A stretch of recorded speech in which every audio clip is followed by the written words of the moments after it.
pretty simple day to day. I'm not going to talk about a couple things, uh, set differences, nothing too serious.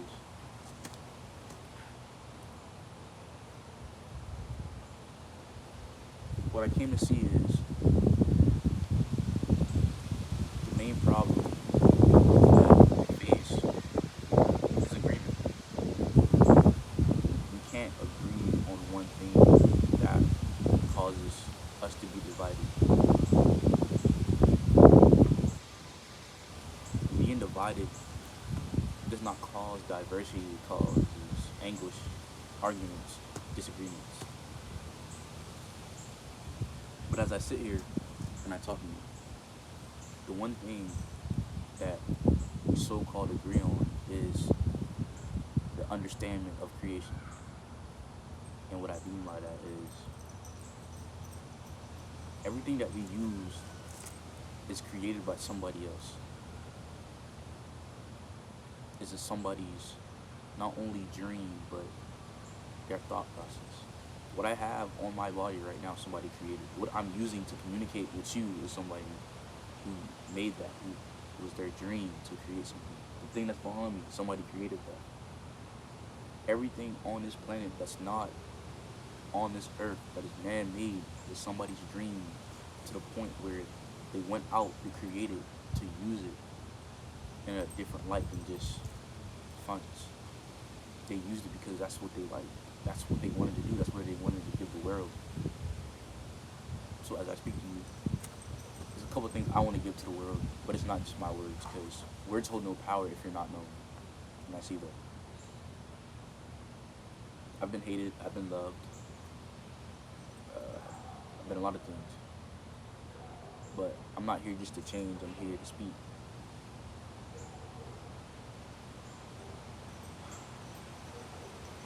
And the reason I started this now because it's better to speak than die silent. You know? What has you given the world? Or have you just been a user? Just using all the resources, all your necessities, and done nothing else. You know? Nobody wants to work until they die. You know? Everybody wants to relax or do something weird. But it gets to the point where there's so many distractions that we can't conjoin and combine as one. You don't need unity. You just need one agreement. Not for peace, but for understanding.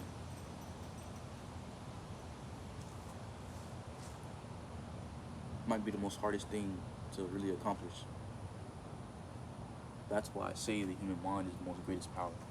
Because everybody has their own mind, their own decisions, and their own thoughts. That's why we bump heads with everything we do. And coming to that understanding, you tend to see that we're not only what we think, we are what we do.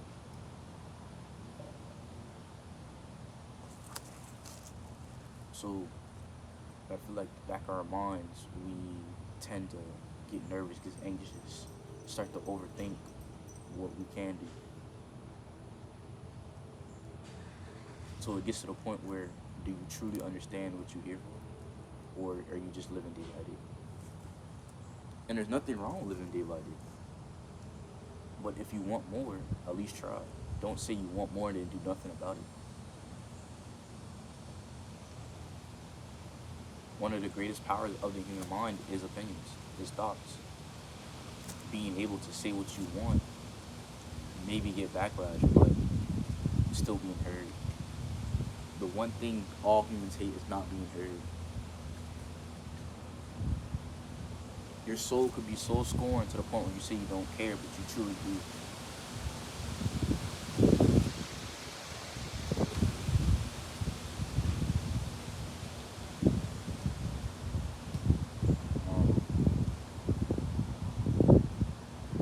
Therefore, to understand what I'm truly going about is this video will be called probably the Cotton Candy Project.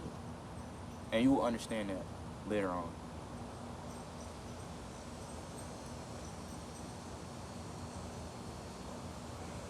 Having a purpose is not the only thing you can do in this world. You can also just sit and rot. We have free will to an extent. You must follow guidelines to guide your free will. Your free will is not the will of what you want to do, but the will of others. Meaning, your so-called free will is also others' opinions and notions.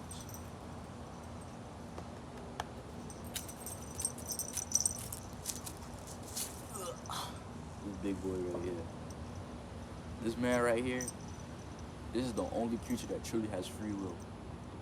Not shackled by opinions, politics, or anything of that notion. Just straight pure emotion. That's why I love animals. I love animals, but it's a hate or love type of thing. You tend to see how so many things can discourage you to find your path. Not only can you not have a path, but you can have a path to guide you somewhere else, something different. It doesn't have to be spiritual, it doesn't have to be being an intellectual, it could just be you finding your way, you're finding yourself. And the reason why I am finally okay with being by myself, because you have to console your soul and your mind. You must be a friend to yourself before being a friend to others. And I couldn't understand that. That's why I so-called hit a plateau of deep depression, because once I changed my life and moved in a different area, I tend to see a lot of friends start to dissipate, start to vanish, and me trying to contact them have never hit me. So you can't just be cold-hearted, like, oh, they haven't contacted me first, the phone birth ways. You have to understand people have their own lives. So when it comes to that, are you being selfish? Because selfish is one of the human characteristics of being selfish. Your ego, your confidence, your pride. All your so-called sins what makes a human. And that's why I tend to say I am not human, because I can understand that, evolve from that,